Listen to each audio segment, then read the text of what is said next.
Well, good morning and welcome to Hudson Institute. My name is Rebecca Heinrichs. I'm a senior fellow here, and it is my great privilege to have my friend here, Undersecretary John Rood, to talk with us about the much anticipated Missile Defense Review. It has been in able hands, I think, with him over in the building, and so we're looking forward to hearing what he has to say about it. Many of you know about him. You have the bio, I think, in front of you. He has over 30 years of private sector and public servant work under his belt, including at the CIA and the NSC, DOD, State Department. And so he is the right person for this job. And so very happy to have him here. And then what we'd like to do today is the Undersecretary is going to talk about what's in the Missile Defense Review, highlight some of the things that he thinks we should really be paying attention to, hopefully maybe some things where there's great continuity with the previous administrations on our missile defense architecture, and then where there are new things that we're going to seek to implement because we're adapting the architecture to the dynamic threat environment. And with that, I am going to turn it over to you, John. Okay. Well, first of all, it's great to be here at Hudson and amongst friends. I saw Scooter Libby when I came in, and Rebecca. I've known both of you for years, and it's just fabulous to be here. So thanks for giving me the chance to talk to all of you. I thought I would just give a little bit of background on the Missile Defense Review and then obviously go into questions. It was a long time coming to get to this point where we released the Missile Defense Review. As you can expect in the government, there are many hands and many participants in these processes, but I'm pleased with where we ended up in the review.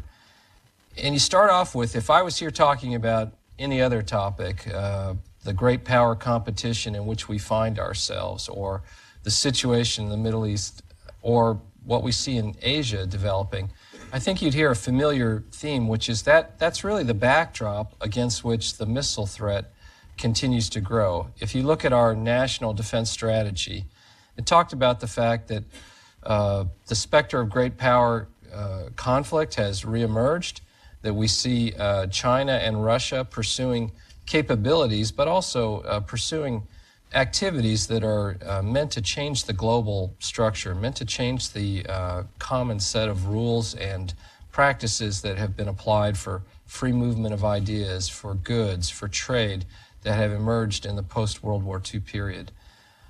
We also talk in the National Defense Strategy about countries like North Korea and Iran and the pursuit of their advanced weapons capabilities, ballistic missiles, nuclear weapons, and also support for things like terrorism in the case of Iran, causing a great concern. And so those are a focus for us. And then we continue to be involved in conflicts where we're countering terrorism, countering violent extremism. So that's kind of the international security environment. But when we focus in then on the missile threat, today there's over 20 countries that are pursuing ballistic missiles or other forms of missiles that have the potential to threaten the United States and our adversaries. The other thing they're doing, if you break those things down into categories, there's both a larger scale of that missile threat, that is to say, much greater numbers, but the new and sophisticated types of missiles are also of concern to us. Ballistic missiles becoming more capable and having greater features, but in addition to ballistic missiles, hypersonic missiles being pursued, cruise missile inventories growing. And then integrating, we see potential adversaries integrating these offensive capabilities with other parts of their military plans and their military capabilities. So for example, in the case of Iran, we see Iran extending the range of their ballistic missile systems, pursuing larger numbers of them. And what we really think is Iran has a desire to have a strategic counter to the United States with a long-range ICBM. And we worry about their nuclear ambitions and the ability to equip a long-range missile with a nuclear weapon someday in the future. We also see North Korea, in addition to a vigorous nuclear program, pursuing long-range missile development. North Korea has had a lot of long-range missile capabilities. We continue to see them advance those programs. Others, like Russia and China, are integrating their respective ballistic missile and, in some cases, things like hypersonic development into an anti-access area denial strategy that they have. And despite frequently criticizing the United States or our allies for pursuing missile defenses, of course we see both China and Russia pursuing their own missile defense capabilities. In the case of Russia, it's a very long-standing capability that continues to be improved. In China's case, it's new development of ballistic missile defense capabilities. And then, of course, we see modernization of strategic offensive forces continuing in both countries. So the 2019 Missile Defense Review, and that's the first one that's been released since 2010. So we went through quite some period since the Obama administration released that document until now. But in terms of what are the roles for missile defenses, first it's to contribute to the deterrence of adversary missile attack. After all, having a defensive capability makes it less likely that an adversary will launch a ballistic missile at you because you have the ability to defeat that attack. So one, missile defenses strengthen deterrence. Two, they provide the means to defend the U.S. homeland or our forces or allies around the world. They assure allies that you can meet your defense commitments to them and not be deterred from coming to their assistance or being involved in a conflict, prevent you, in other words, from being coerced by states that possess these weapons. They preserve our freedom of action around the world, that we have a capability to defend the homeland, to defend our forces, to defend our allies. And they give you a position of strength, and they are stabilizing to allow more time for diplomacy and other activities to address threats that exist now. And of course, they're a hedge against unanticipated developments around the world.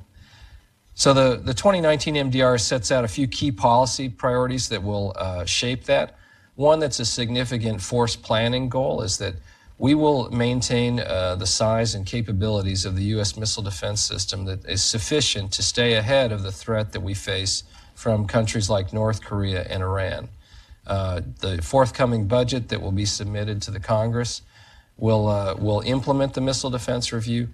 But as we go forward year after year, this will be our guide in the Defense Department. And one of the functions of reviews like this in the far-flung enterprise with thousands of people involved throughout the defense enterprise, setting clear goals and priorities and having a sizing construct like that is crucially important.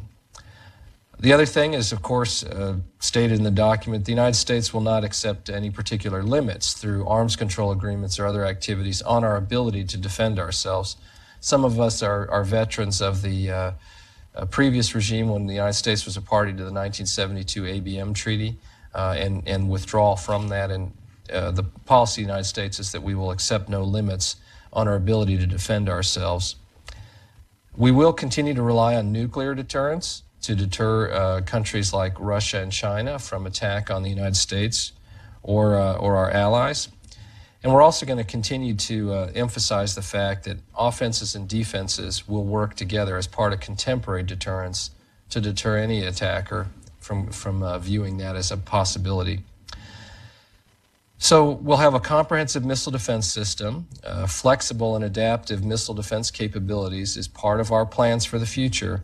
And then we're going to enhance, as described in the Missile Defense Review, offense-defense integration. Because after all, when we look forward and we do war games and we look at postulated scenarios in which we may be involved, the offense and defense are going to be very active together. And we're going to need to improve our ability to bring that capability at the combatant command level together within DoD. So we, in addition to staying ahead of the rogue state threat, some of the specific programmatic activities that are part of that, we're in the process of deploying 20 additional ground-based interceptors, which will bring to 64 the number that are deployed in Alaska and California to defend the United States against long-range missile attack. There's a new kill vehicle, or the Seeker, that sits atop those systems, which continues to be under development, called the Designed Kill Vehicle, to improve the performance, reliability, and producibility of that system. You'll see new sensors deployed in places like Alaska, Hawaii, and the Pacific region, ground-based sensors to improve our detection and tracking and discrimination capabilities.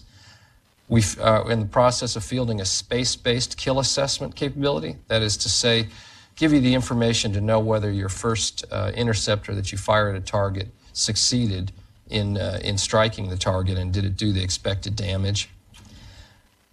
And then we're going to pursue new generations of technology. So I guess one of the shorthand ways I describe it is the current generation of technology, which we are in the process of fielding and incremental improvements. We're going to essentially sustain that base. We're going to expand the number of units in the field, and the Missile Defense Review shows some of the progression in the Army, Navy systems that will be fielded in larger numbers over the coming years. And we'll sustain the investment profile required to support that force structure and to sustain it over time, and the upgrades and to preserve the viability of it. But then we're going to begin to apply ourselves to some new generations of technology, things like a new space-based tracking layer. We're going to perform studies for the first time in over 25 years on space-based interceptors to really evaluate the feasibility and desirability of pursuing that in much more robustly. And then you'll also see some new things like boost-phased intercept being pursued from aircraft, looking at our ability first to employ the F-35 as a sensor to aid the overall system, improved command and control and networking of that full system, and then over time exploring options for and pursuing them for boost phase defenses, which after all, after a missile is shortly taking off is when it is in many ways most vulnerable, and having the ability to attrit that offensive force to reduce the attack and as part of a layered defense is very important to us. So that's a new element that the Missile Defense Review talks about. After all, the F-35 is our largest program in the Defense Department, and so we want to take full advantage of that capability that we've already purchased to be a part of the architecture. Some other things that you'll see us doing is putting renewed emphasis on directed energy. That also holds a lot of promise. You'll see some investments to that regard. And then in some other areas where we are going to adapt some of our current systems, things like the Standard Missile 3 Block 2A, using it also for defense against long-range missiles. That was fielded aboard, and is being fielded rather, I should say, aboard Navy ships for regional defense, but it also has a capability, we think, against long-range missile attack against the United States homeland. So the Missile Defense Agency will demonstrate that in a test coming up next year, where we'll validate that that capability is as predicted. We're also going to look at some other things like we have an Aegis test site in Hawaii. Can we operationalize that site for the protection of Hawaii when needed, in addition to preserving its test capability? So that's another area we're going to look to adapt existing systems to try to be more cost effective. If you will, Hawaii is one of the more difficult challenges for protection just because of geographically where it lies as compared to the rest of the United States. So this is one of the ways we're looking at beefing up protection of that state. And then we'll have some surge capability that we will always have to maintain the ability, depending on as we assess the situation, how might we increase the production or the deployment of our present systems. So we'll maintain the ability to do that. With attack operations, again, that's another area where things like airborne platforms provide an advantage. If you can imagine it, being able not only to detect and track a rising missile, if you will, coming towards U.S. forces or towards the United States, but then having the ability for aircraft with air-to-ground weapons to attrit those targets and prosecute the campaign, and that closer integration between attack operations and defensive capabilities. Now, I haven't talked much yet, and I want to focus at this point on the work we're going to do with allies. The second line of effort in the National Defense Strategy is maintaining our alliances and building new partnerships with new allies.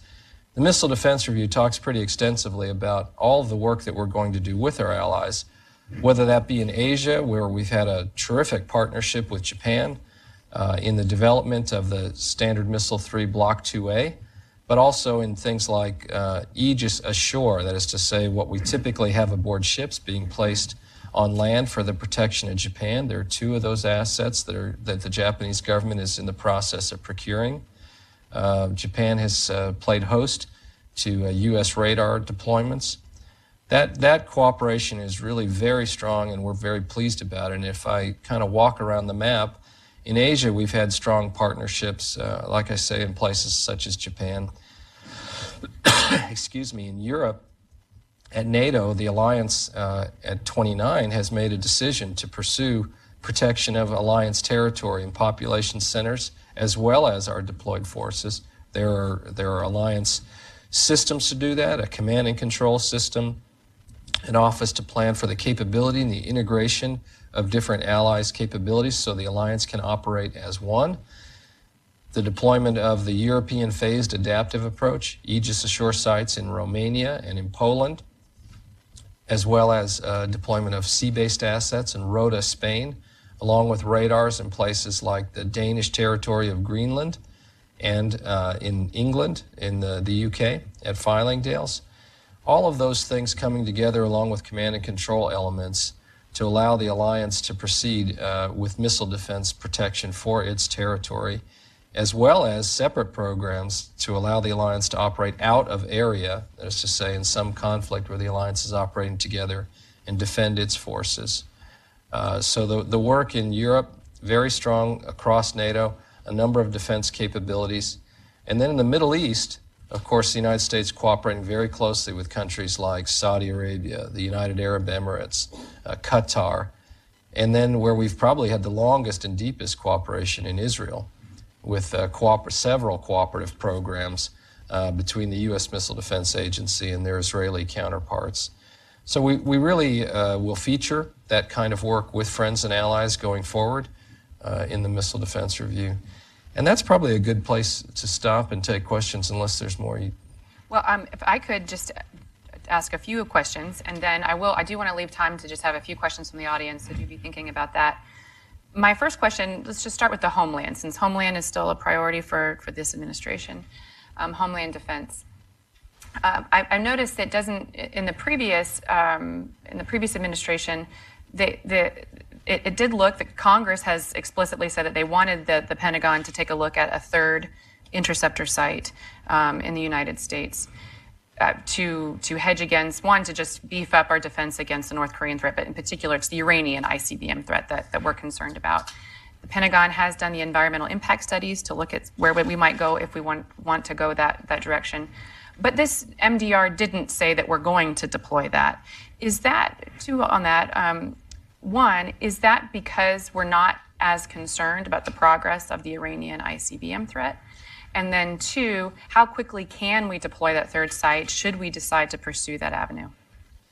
What Rebecca is talking about is there was a requirement from the Congress a couple of years ago to examine the potential for construction of a third site, the first two being in Fort Greely, Alaska, and the second one at Vandenberg Air Force Base in California. And to look at, would there be a site in the eastern United States or midwestern United States that would improve your ability to defend against a long-range missile attack from Iran? The others were optimized more for, but certainly have the capability to protect all 50 states from Iranian missile attack. The main issue was Alaska and California, if you will, are further from the East Coast than an East Coast site or a Midwestern site. So the Missile Defense Agency has completed the environmental impact studies. They have assessed the relative merits of competing sites in states like New York and Ohio, Michigan, places that could be potential sites. That work typically takes several years, and it did. I think roughly over the last 3 years, that has been done. So we're at the stage now where we've maintained that as an option for the future, but at this time we haven't chosen to move forward with that. And it is in part various assessments of the progress of the threat, but also competing assessments of alternate approaches. So at this stage we're keeping that as an option, but we haven't chosen to pursue it further than the present planning. Okay. And then just to be clear, you talked about how because of where Hawaii is, that we're looking at other options to just beef up that defense from the North Korean threat. But the current system that we have in place does provide coverage of all 50 states. So our Hawaiian fellow Americans aren't going to get nervous here after this. Oh, no, no. And that was the planning design. That's the architecture requirement. And in fact, that's what we drill for and plan for. So we have those capabilities. This is really about looking over the horizon about how could we further improve that defensive capability. And then another one, just sticking on Homeland for another question. We're actually we're trying to stay ahead of the rogue threat for protection of the homeland, and we're still relying on deterrence to deter homeland threats from our peer competitors. But we're also trying, but the law requires that we also provide coverage from unauthorized or accidental launches. Right. So are you comfortable with the current homeland architecture that could provide sufficient coverage should there be an unauthorized or accidental launch from a peer competitor? Well, certainly that'd be a tough day when you stop and think about the circumstances that led to an accidental, unauthorized launch of a nuclear-tipped ICBM at the United States. So presumably there's some context in which this event occurs that has led to the tensions or led to concerns about what's going on in that country. We do have that requirement. We do have the system that would be used in such an event. But obviously, a lot would depend on the circumstances that were going on at that moment about what, in addition to executing a defense of the United States against a missile attack using our missile defense system, what else we would do. Because obviously, it wouldn't be the sort of event that just in isolation you'd say, oh golly, they tried to incinerate New York, but that's over. Phew, Right. We conducted a missile defense event to address that. There'd have to be, clearly more to the story than that in other realms. And then let's move to the regional context. The report, I thought, was one of the things that's interesting about this MDR versus the 2010 EMDR is that it does outline in some, I think, very useful detail some of the threats that we are seeing from Russia and China in the regional context. Can you talk about, and previously in the BMDR, those regional defensive systems that we are deploying with our allies, we've said that they are to handle the rogue state threats, even in the short or the medium range threats, but we're not saying that we're not going to defend against whatever missiles now threaten our assets. Can you give us a little bit more detail about what sorts of programs we're talking about, systems we're talking about that would do that, and then how as we've talked previously too, how the space sensor layer would just help our overall missile defense architecture to be more reliable and capable. Right. You start with a foundation, a core, if you will, that really our approach in the missile defense review was looking at. If we start with our installed base and we describe its capabilities, what makes sense from that core capability then in terms of, if you will, the next progressions, the next generations of technology, and the next generations of waves, if you will, of deployment to add to the force structure? Because you've got, besides the continental United States, obviously quite a few regions where the missile threat has grown in sophistication or numbers, and we're going to need a larger force structure to deal with that. And so the Missile Defense Review lays some of those progressions that are planned in the force structure out. But in addition to that, you start with a core capability with a command and control system, which when you stop and think about it, when I was involved in this at the outset, the complexity of it is enormous.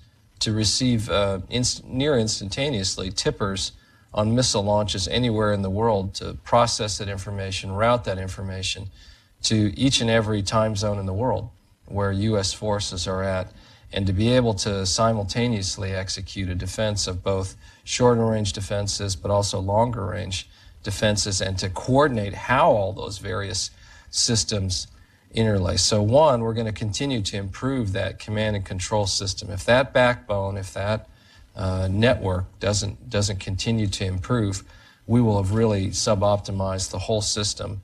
So we're focused on that.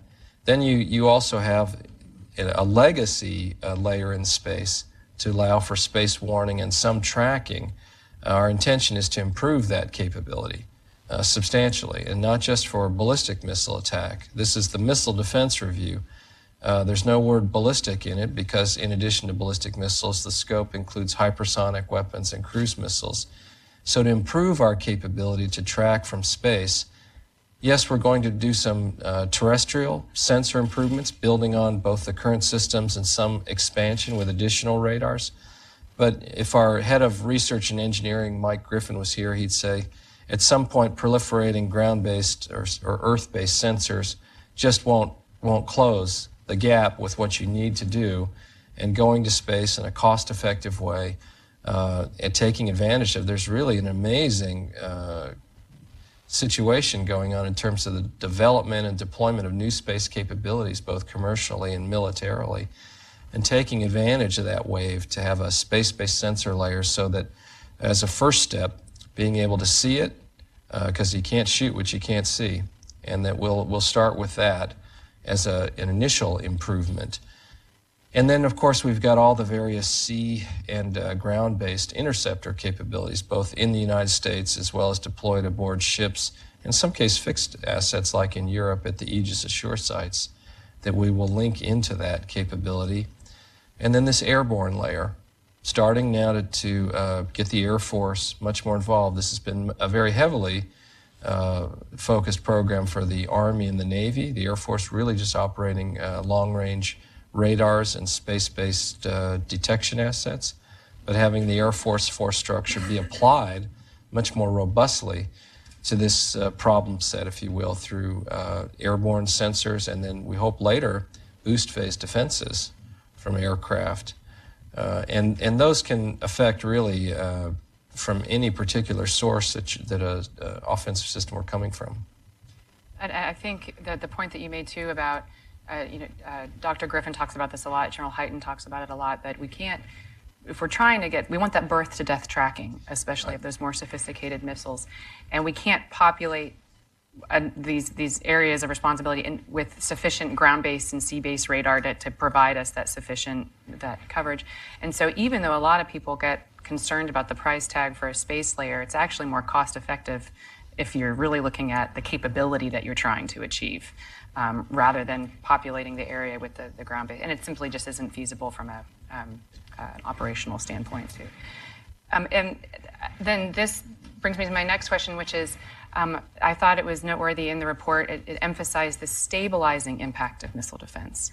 And that's something, I agree with that. I think, the alternative is to allow the things that we value, our allies and our forward deployed forces, et cetera, to remain vulnerable with the missiles that are being developed by our adversaries. And so we're trying to to close that gap. But can you talk about the stabilizing effect that missile defenses have as we understand it and we see it? This is a critically important part of our doctrine, that having a defensive capability is stabilizing, and stabilizing in so many situations, in the sense that if you have the ability to defend your homeland, your leadership, to defend your deployed assets, some of the things that you would ordinarily be driven to contemplate if in a crisis, options for preemption, staging your forces in ways that are distributed such that you can mount an effective counterattack if attacked. All of those things are read by your potential adversaries as potentially escalatory, of course, not potentially, as escalatory. One of the things that a missile defense system allows you to do is to help stabilize that situation, to allow time for diplomacy, to allow time for the situation to develop, and even if the potential adversary is spoiling for a crisis, and this is one of the things we've sometimes seen in the recent history, knowing that you can securely live behind your defensive capabilities helps you avoid that situation. And it's also stabilizing that it deters attack in the first place. Contemporary deterrence has both offenses and defenses as part of it. If you want to prevent another country, an adversary, from considering such an attack, having a very effective defense is very valuable there to prevent the attack in the first place. Because after all, if you postulate a situation that your adversary launches a missile at the United States and we successfully intercept that and on its way to an American city or something, it's not as though the story would end there and you'd say, well, Now that that's over, we've successfully defeated an attack that would have killed millions of Americans. Hey, let's go back to work. You know, we've got other things to do around here. Or, gosh, hey, you want to get lunch? No, no, no. that certainly wouldn't be the situation, and any attacker would know that, and would face, you know, the consequences of those actions. And so it's just another way to provide some reassurance and stabilization, and also to reassure your allies and the American people that you have the ability to provide for that protection in a crisis. One last question for me, and then I'll take a couple from the audience. Boost phase defense and directed energy and how that might apply.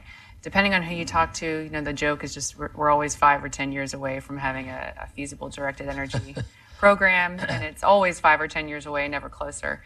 Can you give us a little bit of insight into some things that we're doing to progress that technology?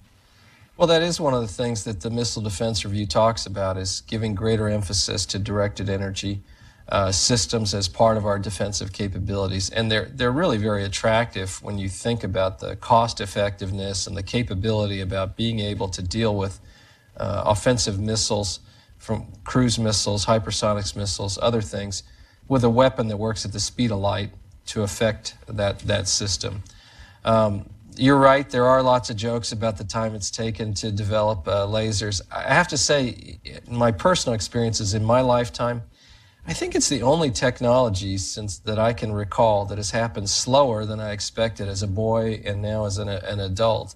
Everything else happened faster than I expected. All these incredible things you saw on television and so on. And how many science fiction movies have we seen over the course of our lifetime where they had these incredible laser technology? But it hasn't come to pass.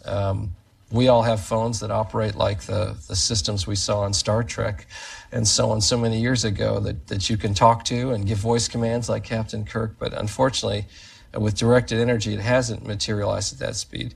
That being said, there are some really interesting things and development programs which are producing real results in the Pentagon. Not in the building itself, but obviously being sponsored by the Defense Department, that have had tremendous results. And so there is I think the technology is starting to mature to the stage that we do feel much more comfortable applying it. And it's really, while it can all be demonstrated now, it's applying it at scale and in a way that takes it from a test capability to more of an operational capability is really the pivot point that we're on. And related, another characteristic that I think that marks this MDR is the emphasis on trying to go faster overall. That's been challenging because now that we're in this era of great power competition, it's much more difficult to compete with an authoritarian regime like China when they don't have the bureaucracy for their acquisition programs that we do. And so they can go faster, and so we need to go faster. And you hear that from Dr. Griffin a lot too, and from you, and from General Hyten as well. And so we're going to be doing some things, I presume, to try to change the culture within the Pentagon, or maybe even do some actual restructuring with the acquisition process, I hope, to try to get these things online a little bit faster. Yes, and there are things that Mike Griffin and others have talked about to speed the pace at which we go from idea to development to fielding. And that rapid capability development is very important. Of course, we have good reasons that we have the acquisition system we do to promote competition, to promote fairness, and those are part of the goodness. But it's the ability to apply those same principles in a way that is more rapid and better government in terms of the output. And you're right in the sense that some countries like China with a command economy type system there have the ability to apply things. But I don't actually think that's a superior model. We faced that in the Soviet Union period and other times. And the reality is what's amazing about the free market system and the system of innovation in the United States is actually no one knows where that's going to go. But we know we have the incentive structure that will beat that command economy system 10 times out of 10 times in terms of technology and innovation development. And lots of historical examples where that will occur. And the government needs to take the approach of much more rapidly applying that, spinning in those capabilities that we see in the private sector being developed, and fostering a way where when we set the requirements and we get those things right, that the gestation period from getting that right to going through what is a good measured system is not applied in such a way that it's too heavy-handed. It just doesn't achieve the purpose. But in terms of technology, innovation, and development, I like what I'm seeing in the United States. We've just got to figure out a way to take better advantage of that in the government. I totally agree with you, and just want to foot stomp that point too, that we've done this before too. When we need to, Americans can produce what we need to fight and win. It's just a matter of getting everybody on board and making it happen. And so it might be more of just a cultural thing that needs to happen. We need to switch over to a sense of urgency that perhaps we haven't been feeling for the last couple of decades. With that, we'll go Aaron. Give Aaron the first question here. And please, if you could just state your name and where you're from, not like where you grew up, but. Well, I appreciate that. Boston, Patriots win again. Just want to point that out. Thanks, Rebecca. Secretary, the INF situation has changed a little bit since the Missile Defense Review was rolled out. So I wanted to ask kind of two questions related to that. The first is, over the weekend, Russia said, okay, if the U.S. is leaving INF, we're going to start developing some new capabilities. They said two potential new weapons they're working on, and they want to extend the range of the INF busting system they already had. Does that change any of the urgency for any of the MDR systems, or kind of put more of an onus on you guys to push some of this technology forward perhaps more quickly? And then second question, not necessarily missile defense related, but does fall under you, I believe. When do you expect the U.S. to be able to field a system that previously would have been banned under the INF? We know there's been some R&D work going on, but we don't have a timetable yet. Well, thanks, Aaron. And what Aaron's referring to, those that don't know, is, of course, the United States announced that we were making our formal indication of withdrawal from the INF treaty, which under its terms, under Article 15, would take effect in 6 months, as well as suspending our obligations. And the reason we did that is Russia, in violation of the INF treaty, has pursued and fielded INF-range missiles in quite some number. 5 years ago, over 5 years ago, the Obama administration formally declared Russia in violation of the treaty, but frankly, they were in violation for longer than that. That's just when a true formal, and it's a kind of quasi-legal process that the U.S. government will follow before reaching those formal determinations. So we've had these concerns about Russia's violation of the INF treaty for some time. Aaron, I saw your like you did, the comments from the Russians that this might cause them to pursue intermediate range missiles. My first reaction was, well, of course, in addition to those that you've deployed in significant number in violation of the treaty, I mean, it's not that big of a change in behavior that they're hinting at, unfortunately. And so really the concern we've had all along is how do you deal with that situation? And during both the Obama administration and the Trump administration, we've tried at every level, really, of government, to include the president's level, to persuade the Russians to come into compliance. We had NATO as an alliance try to work to make clear with the Russians that we'd like them to come into compliance with the treaty. We could have a whole seminar like this on all the various things we did to try to persuade them, but suffice to say, it wasn't successful. The Russians have not come into compliance with the treaty, and if they don't before the 6 months is over, obviously that will be the end of the treaty. And for us, where we faced a dilemma is, while we would have preferred to maintain the INF treaty, at some point, if the other party is simply not adhering to the agreement, and not in a minor way, in a very central way. The treaty says don't have intermediate range missiles. They have intermediate range missiles. This is the sort of thing that you can't continue year after year after year. At some point, these kinds of international agreements cease to have meaning if the other party doesn't live up to them, and if you simply don't, accept that. I forget who it was that described treaties as contracts among nations, and that's really what this was. And so, for us, the situation just simply has become untenable to stay in a treaty that the other party is not remaining truly a party in good standing to. So we're on a path, and that's been very well supported by our allies in Europe and Asia and around the world, expressing a lot of understanding. Now, the United States has been in full compliance with the treaty, and so we don't have a intermediate range system or something like that that we would that we're talking about deploying at this time. So we're going to look at our options in this regard, and the world will the landscape that we have before us, we're going to have to adapt to. Not only us in the United States, but this is the discussion we'll have with allies at the NATO Defense Ministerial here in the middle of this month about now we as an alliance face this geopolitical reality, this landscape, if you will. We're going to have to see how we adapt our defense posture in response to that new reality.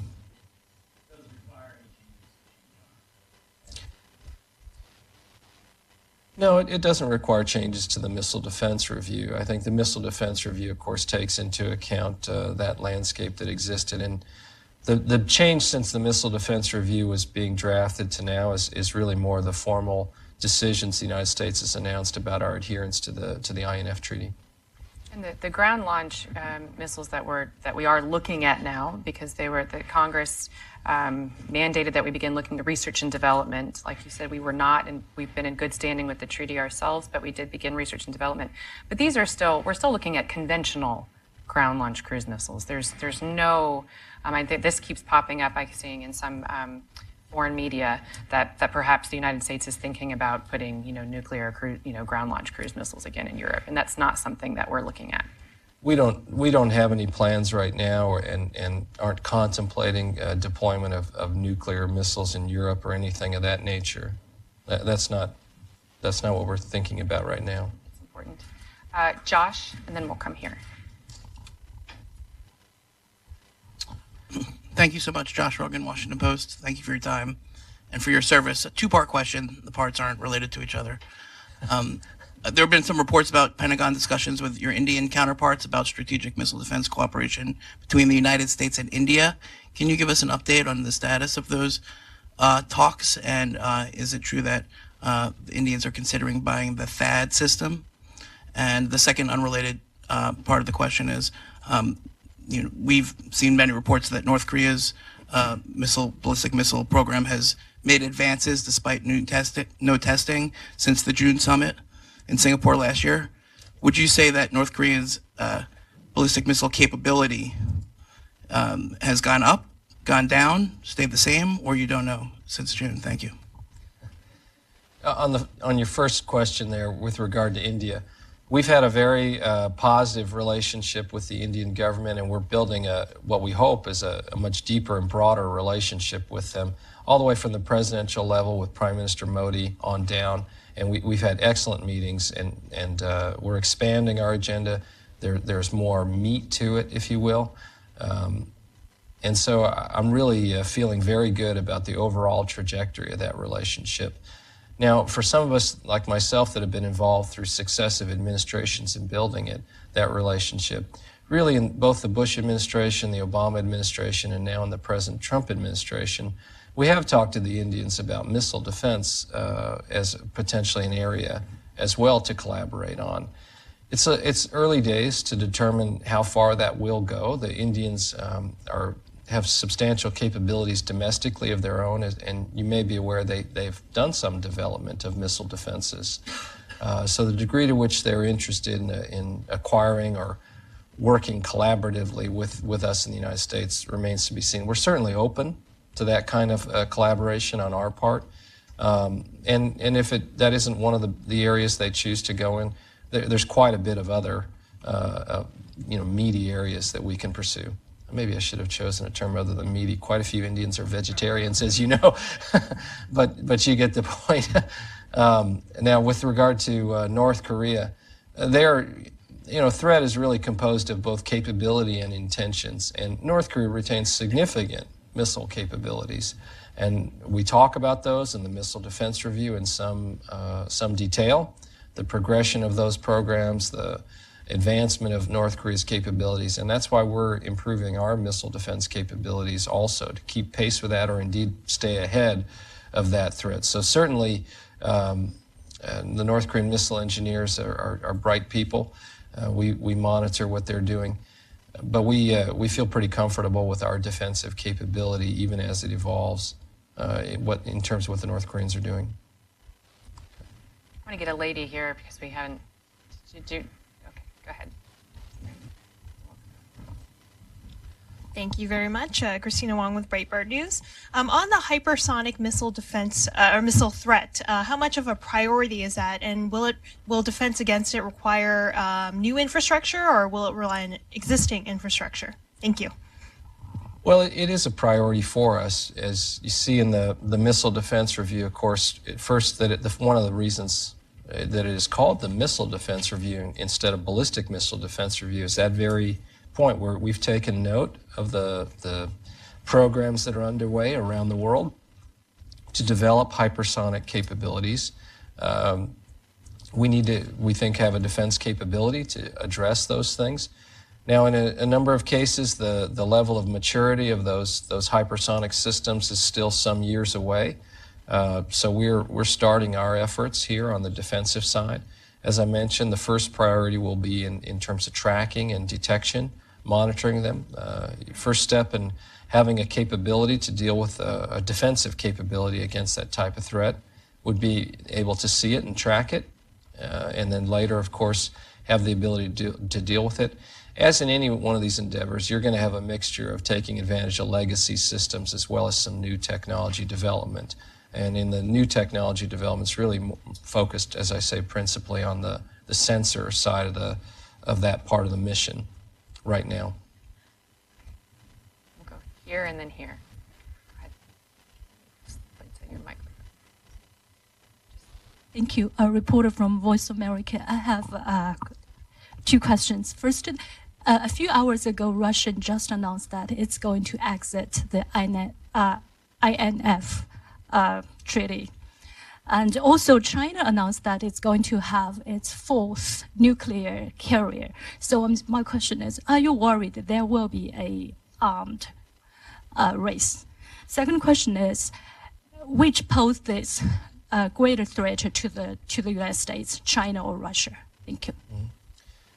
In terms of the first part of your question, Russia's announcement, again, Russia's been in direct violation of the central purpose of the INF Treaty for years. And so,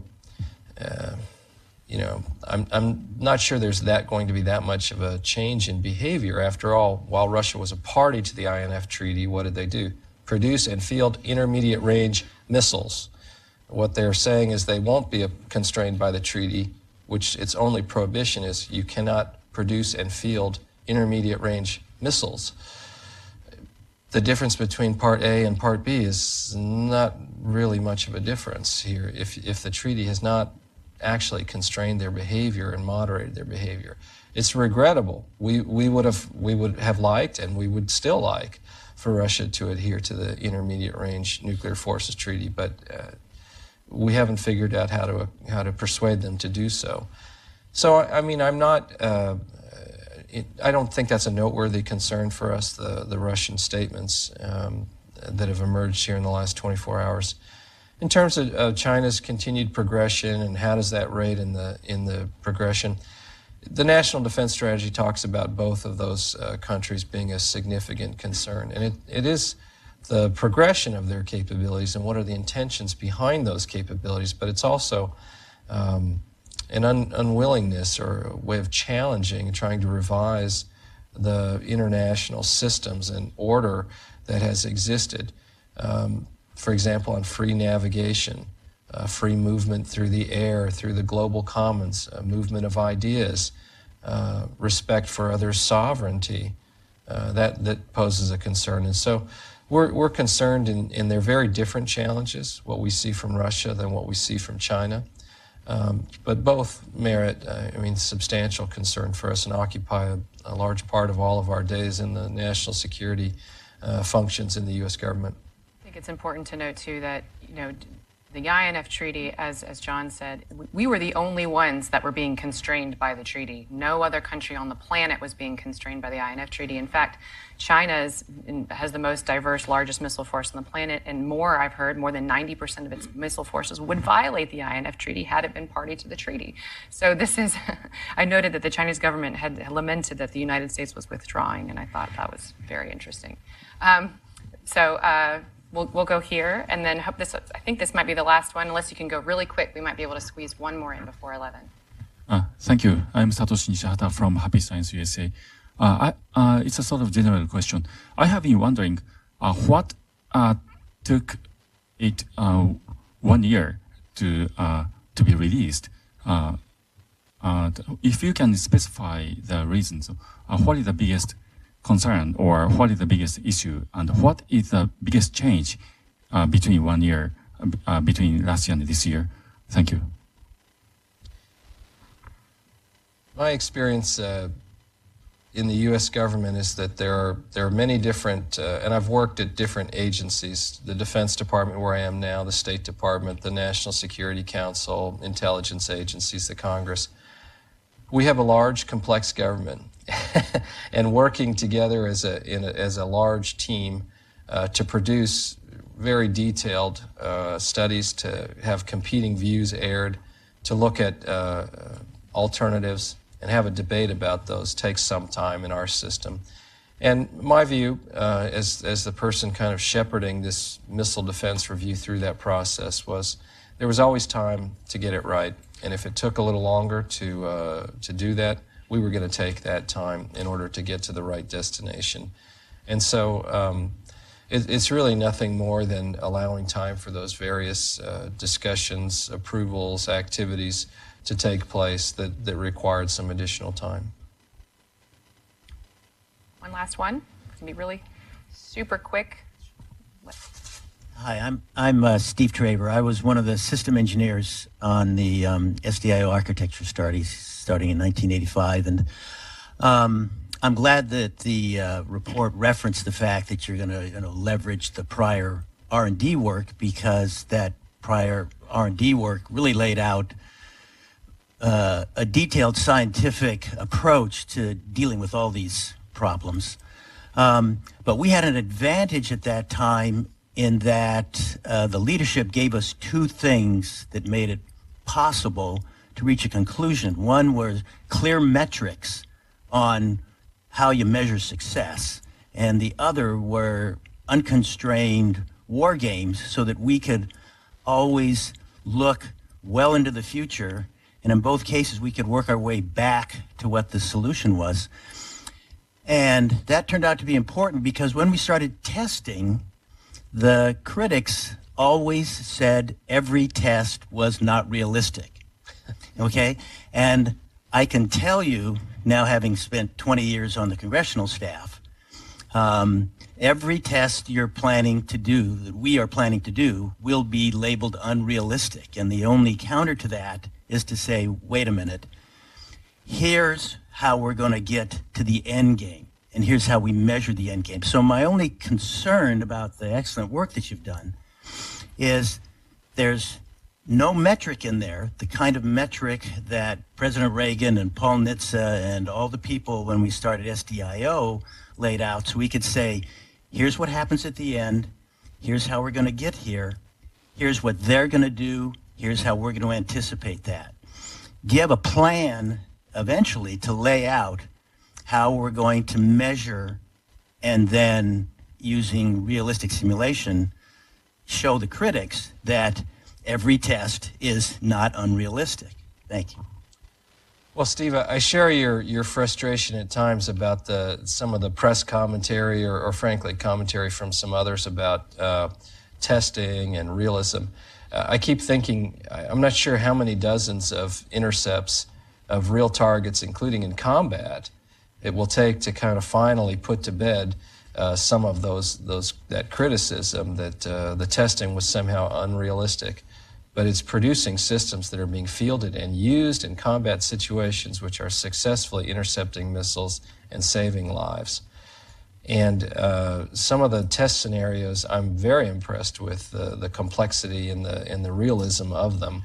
So I share your concern about that. In terms of progression forward, the main thing that we put forward as a metric in the Missile Defense Review was this sizing construct of saying, because it'll have to be dynamic, and I think in some ways it's harder to do that force-on-force planning than during the Soviet period, in the sense that while they were always improving and increasing, we had a more, I guess, predictable understanding of the year-on-year force improvements and the force and counter-force requirements we had.